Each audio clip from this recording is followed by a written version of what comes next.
Yes guys, welcome back to another video. Welcome to the George Benson Football Channel. Back in the GBFC office, we have got a new aircon unit. We have got the LEDs, the neon sign coming today, so I've been told. And we have got another early morning Chelsea news episode for you lot, because my goal is to keep you updated and to hype you up with all of these news stories, get you excited about the potential. Yes, we are talking today Caicedo and Romeo Lavia. This isn't a drill.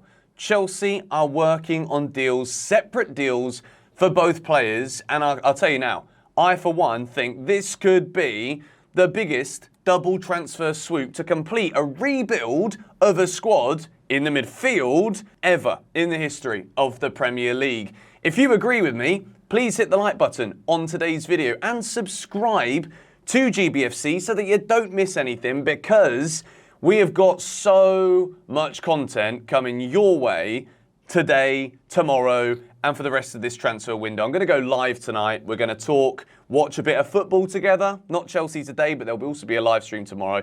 Basically, you just want to be around. I'm telling you now, because we've got stuff to discuss. And the updates regarding Caicedo, as well as Romeo Lavia, Trevor Chalobah and Kepa are the contents of your video here today. Fabrizio Romano, understand Chelsea are now in contact with Brighton to discuss their new bid for Moises Caicedo. Talks on.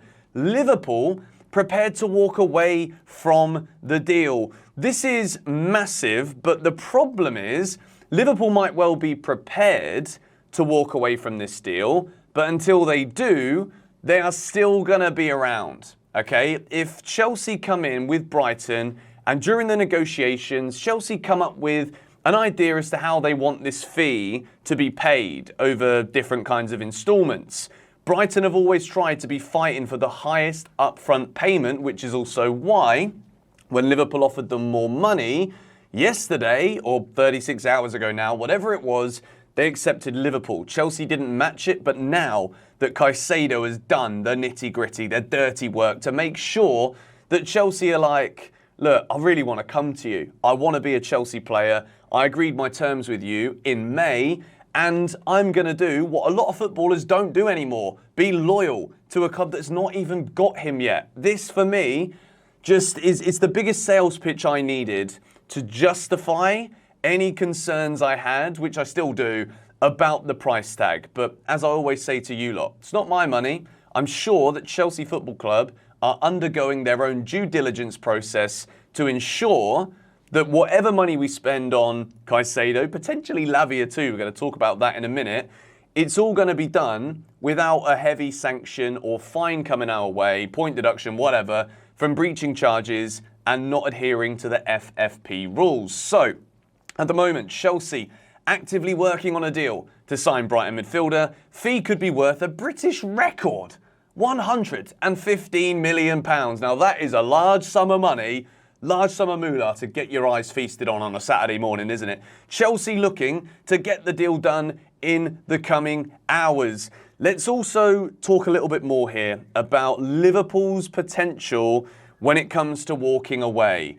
With all of the work that Chelsea have been putting in behind the scenes with Romeo Lavia, apparently Joe Shields has been in direct dialogue with Lavia for the last 2 days. And as a result of that, the relationship between Shields and Lavia has always been massive. This could be the reason why this incredible £170 million double swoop is possible. So Liverpool, I don't think are going to walk away until there's any real updates on Chelsea and Lavia. And from what we're meant to believe from last night, the updates regarding Romeo Lavia, this comes from Nizar Kinsella. Chelsea are close to agreeing a £55 million fee for Southampton midfielder Romeo Lavia, per others. Trying for Caicedo as well, but it remains in the balance. Not a case of one or the other though. This is the big thing. Chelsea, if we can, want to get both deals done, which I personally believe would make this midfielder rebuild as great as it could have possibly been. Romeo Lavia brings a different kind of element to Caicedo. The potential and the ceiling, a lot of people say, is even higher of that of Moises Caicedo. Half the price, but at 19 years old, one good season in the Premier League, but he was relegated. Let's also remember that. He was relegated, but what a player Romeo Lavia also is. And this relationship that he has with Joe Shields could be the difference maker here for Chelsea to get this deal done. The secret scout, who, by the way, if you don't follow the secret scout on Twitter, as my phone just pings up there, if you don't follow him, he's been one of the best at breaking the news, updating us on the news regarding this whole Caicedo saga. I'm going to leave a link to his Twitter in the description so that you guys can go and follow. He says, expect the deal to be completed very soon. I think the Lavia deal for Chelsea, if we have in fact closed in with a 55 million fee, I think this one could get done first. And I think as a result of that, then Liverpool might play their hand again. I do think there could be one more sting, one more twist in the Caicedo deal, but I don't think it will impact where Caicedo goes. And I think that is the key point to remember on this Saturday morning. Chelsea are now in the driving seat. We have been negotiating late last night with Brighton. Todd Boehly, Bedadig Bali, they've stepped in to ensure that this deal goes ahead. Chelsea have been working all through the night to make sure that on this Saturday, we're in a position to make this the dream. The dream is to parade Caicedo and Lavia potentially at Stamford Bridge tomorrow when Chelsea play Liverpool in the opening fixture in the Premier League season. Imagine Caicedo, Lavia, they both walk out in front of the Liverpool fans, in front of Jurgen Klopp. It will be an iconic scene that could set the tone for the entire season, for Chelsea, for Liverpool. And when we look back on this, if Chelsea complete this incredible £170 million double swoop for Caicedo and Lavia, it would probably be one of the biggest double swoops ever, if not the biggest, in the history of the Premier League. Caicedo for a record, Lavia to complete Chelsea's midfield. The depth would be absolutely outrageous, astronomical, but it would also probably have a knock-on effect to the future of Conor Gallagher, who I actually expect could start the game tomorrow. Tune back in later to GBFC for my Chelsea-Liverpool preview. But I think as a result, if Chelsea do get both of these deals done, I think if we sign one of them, then Gallagher might stay. If we sign both of them, I don't see any way, both for financial reasons, but also Pochettino's plans would significantly have more of Caicedo and Lavia in it than Conor Gallagher. So Chelsea's valuation of Gallagher has been 50 million. 45 million is what we'd be rumoured to accept. And I think if we do sign Lavia for a fee of around 55 million, Caicedo probably costs 115, 120 if we're getting both of these deals done. Chelsea may look at selling Gallagher for around 40. It's pure profit on the books, which will benefit us with FFP. And overall, Conor Gallagher's time in the Chelsea team, what have I said all pre-season?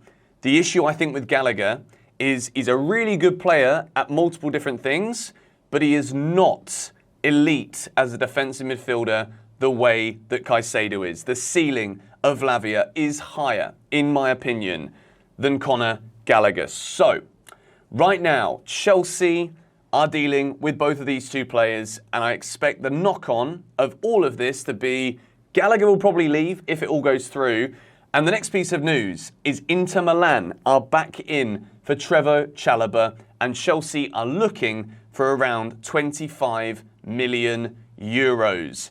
This, I think, was always going to be coming. When Axel Disasi signed for Chelsea a couple of weeks ago now, or a week, 10 days ago, everything seems like a blur. For £38 million, a lot of questions, therefore, needed to be asked about Trev. And I think now that Inter Milan is getting closer to the start of the season in Italy, Inter are looking at it and thinking, well, Trev is probably one of the last ranked centre-backs now at Chelsea. The fee probably won't be anywhere near as high as the 40 million euros that was touted about a week, 2 weeks ago.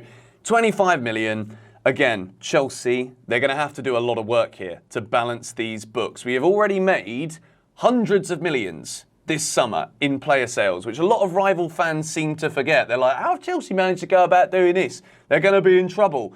Well, Man City have got 100 and whatever charges, and that doesn't seem to be going anywhere anytime soon. Chelsea will probably get charged and will probably immediately be sent into the Vanarama Conference League. No, I'm kidding. I think Chelsea would just look to sell a couple of players, especially those like Trev, like Gallagher, who would be pure profit on the books to allow for more of these funds to go through for Lavia and Caicedo. The final story of this news video, Kepa has made his wish clear to Chelsea. He wants to go to Bayern Munich. This comes from Sky Sports in Germany. Kepa wanting to go to Bayern and letting Chelsea know about it, I don't think this is a problem. I think Chelsea would be more than happy to sell Kepa Arrizabalaga to Bayern Munich if the right offer and the right deal is presented to Chelsea Football Club. Robert Sanchez has just come in from Brighton. A lot of people thought it was going to be second choice, offer competition to Kepa, and then we'll have to wait and see who takes that number one spot when the season develops and chances have been given. Bayern Munich, the rumours were an option to buy at the end of a loan. I think Chelsea should be doing everything to try and make this an obligation to buy. What does that mean about Chelsea going in for a goalkeeper? Sanchez would obviously be number one then. Would we go back in for another one? I think we'd have to, but would it be more down the avenue of second choice, or do we go and try and sign that guaranteed number one? I think we should give Sanchez a chance. He was brilliant working under the same goalkeeping coach at Brighton, and I think he could do it again. But Kepa being sold, I think it's what a lot of us have been asking for a while. Edouard Mendy went to Saudi, and he's not doing very well there. So we did well to sell when we could. But we're not really here to talk about sales. We are here to be hyped about signings. If you want to see last night's video where I talk about Chelsea agreeing a deal with Michael Elise, I'll also link that in the description down below.